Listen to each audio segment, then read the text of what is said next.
दोस्तों नमस्कार, मैं रोहन भेंडे और आप देख रहे हैं सीधी बात सीधे सवालों के साथ। 3 घटनाएं और उन पर कुछ सवाल। लेकिन उसके पहले जर्मनी के मशहूर शायर मार्टिन नीलोमर की एक कविता सुनाना चाहता हूं। वो सबसे पहले कम्युनिस्टों के लिए आए, मैं कुछ नहीं बोला क्योंकि मैं कम्युनिस्ट नहीं था। बाद में वो ट्रेड यूनियन वालों के लिए आए, मैं कुछ नहीं बोला क्योंकि मैं ट्रेड यूनियन में नहीं था। बाद में वो यहूदियों के लिए आए, मैं कुछ नहीं बोला क्योंकि मैं यहूदी नहीं था। बाद में वो मेरे लिए आए, लेकिन उस समय बोलने वाला कोई नहीं था। इसका क्या औचित्य हो? इतिहास का विद्यार्थी हो और लेखक भी हो तो इतिहास में रुचि रखता हूं। यह कविता दर्शाती है कि आप एक गलत चीज के लिए अगर समय पे नहीं बोले तो वह गलत चीज एक दिन आप पर भी आएगी। अभी फिलहाल 3 घटनाएं हुई और तीनों घटनाओं में समानांतर जो कुछ धागे हैं वो मैं आपको बताता हूं। पहले यूपी में एक कुख्यात आतंकवादी गैंगस्टर विकास दुबे ने उत्तर प्रदेश पुलिस के ही 8 ऑफिसर्स को, एक डीसीपी, 3 सब इंस्पेक्टर और बाकी हवलदार, 8 लोगों को घात लगा के मार दिया जब वो उसको अरेस्ट करने जा रहे थे। यह तो हुई एक घटना, लेकिन उसके बाद उत्तर प्रदेश पुलिस ने क्या किया? उत्तर प्रदेश पुलिस ने विकास दुबे को पकड़ने के लिए टीमें बनाई। अब तक विकास दुबे पकड़ा नहीं गया। जब मैं शो रिकॉर्ड कर रहा हूं तब तक विकास दुबे पकड़ा नहीं गया, लेकिन पुलिस ने अपना गुस्सा निकालने के लिए क्या किया? विकास दुबे का पूरा घर ढहा दिया। एक गुस्सा किसी आपके पुलिस ऑफिशियल को मारने के लिए, किसी गैंगस्टर ने आपके पुलिस वालों को मारा है और उसके बदले में सिर्फ आप किसी का घर ढहा रहे हो। घर ढहाना इल्लीगल था, वो लॉ के किसी भी भाषा में लीगल नहीं है। इसलिए इस घटना का विरोध होना बहुत जरूरी है। विकास दुबे को पकड़िए, उसको जेल में डालिए, वो अगर अटैक करता है तो उसको शूट आउट कीजिए, वो कोई दो राय नहीं है।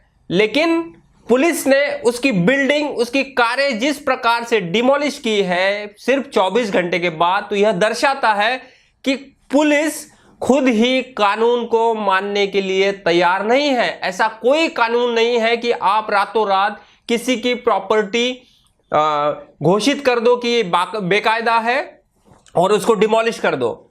इसका मतलब यह हुआ कि आज किसी गैंगस्टर की उन्होंने प्रॉपर्टी डिमोलिश की है, कल आपका भी नंबर आएगा। इसीलिए इस गलत चीज पर आपको सवाल उठाना आज बहुत जरूरी है। इस पूरे वाक्य के साथ कुछ सवाल उठते हैं। क्या उत्तर प्रदेश पुलिस और उत्तर प्रदेश प्रशासन कानून की भाषा में कुछ भी मानती नहीं है? क्या कानून में उनका विश्वास उड़ गया है? क्या यह सवाल नहीं बनता है? इसी के साथ और एक सवाल बनता है, क्या उत्तर प्रदेश पुलिस ने अभी तक जिस विकास दुबे को कोर्ट ने जनठेप सुनाई थी, उस जनठेप को जब उसको पैरोल कोर्ट ने ग्रांट किया, उस समय पुलिस ने या फिर प्रशासन ने उस पर कोई दलील कोर्ट में पेश नहीं की?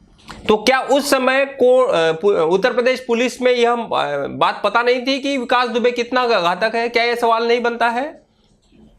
लेकिन उत्तर प्रदेश पुलिस और प्रशासन चुपचाप बैठी रही, क्योंकि विकास दुबे के पॉलिटिकल कनेक्शन प्रॉपर है। और अभी भी जो कार विकास दुबे, यह बताया जा रहा है कि विकास दुबे उस कार में भागा था, उस कार पर लिखा हुआ है राष्ट्रीय स्वयंसेवक संघ। तो इस एक ही बात से आप समझ जाइए कि विकास दुबे का कनेक्शन कहां तक पहुंचा है। दूसरी घटना हुई दिल्ली पुलिस वाली। दिल्ली पुलिस ने क्या किया? कल सिख कम्युनिटी के जो लोग थे, जो प्रोटेस्ट चल रहा था दिल्ली में, लॉकडाउन के पहले, पैंडेमिक के पहले जो प्रोटेस्ट चल रहा था सीए और एनआरसी के खिलाफ, उसमें कुछ सिख भाइयों ने लंगर चलाया था ताकि जो भी लोग प्रोटेस्ट कर रहे हैं उनको खाना खिलाया जाए। उनका नेक इरादा था। उन्हें उन्होंने ना प्रोटेस्ट में भाग लिया, ना उनका कोई दंगों में नाम है। और सिख कम्युनिटी पूरे विश्व में इस चीज के लिए जानी जाती है कि कहीं भी वो फिर डिजास्टर हो, वो कोई आपदा आई हो, या फिर कोई भी धरना हो। दिल्ली में तो जंतर मंतर का जो भाग, जंतर मंतर में जितने आंदोलन होते हैं उसमें गुरुद्वारा प्रबंधन कमेटी फ्री में अभी तक लंगर चलाती है। उनमें उनका कोई वेस्टर्न इंटरेस्ट नहीं है, और वो पार्शियल भी नहीं है कि वो किसी सरकार के खिलाफ कोई प्रोटेस्ट हो रहा है तो ही खाना खिलाए। उनका लंबा इतिहास है सिख कम्युनिटी का खाना खिलाने का। फिर भी उन लोगों को, जो लोग लंगर चला रहे थे, उन पर दंगों के आरोप लगाए और उन पर चार्जशीट पुलिस ने दायर की। तो इसके साथ दो सवाल है। क्या दिल्ली पुलिस यह कह रही है कि जो भी सरकार के खिलाफ खड़ा रहेगा प्रॉपर लीगल बैकग्राउंड लेके, मैं यह नहीं कह रहा हूं कि सरकार गिराने की कोई कोशिश कर रही है, हमें या फिर भारत के हर नागरिक को संविधान ने कुछ अधिकार दिए हैं, और उस अधिकारों के तहत कोई भी इंसान, इंडियन सिविल, सिर्फ इंडियन नहीं बाहर का भी हो, तो उसके पास राइट है कि वो धरना प्रदर्शन करे, सरकार के खिलाफ आवाज उठाए। तो क्या दिल्ली पुलिस सरकार के खिलाफ उठाई आवाजों को दबाना चाहती है? क्या यह सवाल नहीं बनता है? इसी के साथ और एक सवाल बनता है, क्या दिल्ली पुलिस टारगेटेड काम कर रही है?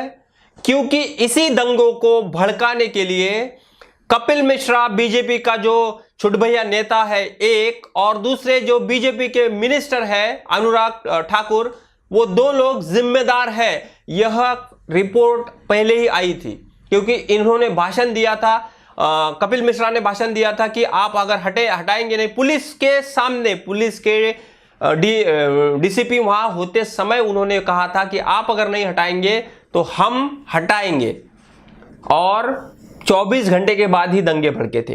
अनुराग ठाकुर जो केंद्रीय मंत्री है, उन्होंने एक सभा में नारे दिए थे देश के गद्दारों को, तो भीड़ ने आवाज दी थी गोली मारो सालों को, और दूसरे दिन ही जामिया में गोली चली थी।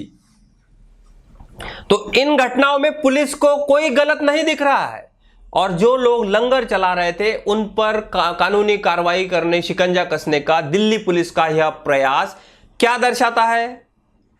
क्या इन घटनाओं के साथ यह सवाल नहीं बनता है कि दिल्ली पुलिस प्रोफेशनली काम क्यों नहीं कर रही है? कब दिल्ली पुलिस अपने इथिक्स को और उन्होंने ली हुई शपथ को पालेगी? क्या यह सवाल नहीं बनता है? तीसरी और एक घटना है, और वो भी दिल्ली पुलिस के ही इसमें है। 6 महीने पहले, कल रात के दिन 6 महीने पहले जेएनयू में एक अटैक हुआ था स्टूडेंट्स पे, और उस अटैक में बीजेपी के जो स्टूडेंट विंग है एबीवीपी, उसके गुंडों ने अटैक किया था। ये कोई छुपी बात नहीं है। उसमें एक लड़की कोमल शर्मा का नाम भी आया था, जिसने मुंह पे धाटा बांध के हाथ में स्टिक लेके आयशी के सर पे मारा था। तथाकथित यह बात अभी तक यह तो प्रूव नहीं हुई कि आयशी के सर पे उसने ही मारा था, लेकिन वह जो पिक्चर बता रहा पिक्चर है उसमें उसके हाथ में रॉड है। 6 महीने हो गए, कोई भी अरेस्ट नहीं हुई है उन लोगों की, जबकि आयशी को 2 बार समन हुआ है। आयशी पर ऑलरेडी मुकदमे भी दर्ज है। तो क्या यह सवाल नहीं बनता है दिल्ली पुलिस से कि दिल्ली पुलिस कोमल शर्मा को कब गिरफ्तार करेगी? 6 महीने से कोमल शर्मा कहां पे है? क्या यह सवाल उसी प्रोफेशनल दिल्ली पुलिस से सवाल नहीं बनता है जो लॉकडाउन में लोगों को अरेस्ट कर रही है? बायस होना बहुत बहुत समाज के लिए घातक है, और आज जो लोग इस बायस के खिलाफ चुप है, मैं आपको बता रहा हूं कि जिस समय आप पर यह गाज गिरेगी तो उस समय आपके पक्ष में बोलने वाला कोई बचेगा ही नहीं। क्योंकि एक बार किसी भी यंत्रणा को आप पावर दे दीजिए तो वो यंत्रणा फिर बाद में नहीं देखती है। इतिहास यही हमें सिखाता है। 6 महीने से दिल्ली पुलिस ने एक भी अरेस्ट नहीं की है जिन लोगों ने जेएनयू पे अटैक किया था, जबकि जेएनयू पर जिन पर अटैक हुआ था उन पर 10 से ज्यादा मुकदमे दिल्ली पुलिस ने ऑलरेडी रजिस्टर कर दिए हैं। तो क्या यह सवाल उस दिल्ली पुलिस से नहीं बनता है कि जब आपको किसी एक वीडियो फुटेज का मिल जाना ही काफी नहीं है कि उसको अरेस्ट कर रहे हैं? ना आपने जो जामिया में गोली चली थी उस लड़के को बेल का एप्लीकेशन को ये किया, अपोज किया, उसको भी बेल मिल गई। जो शाहीन बाग में गोली चलाई थी उसको भी बेल मिल गई। जो कोमल शर्मा है उसका कोई पता नहीं है।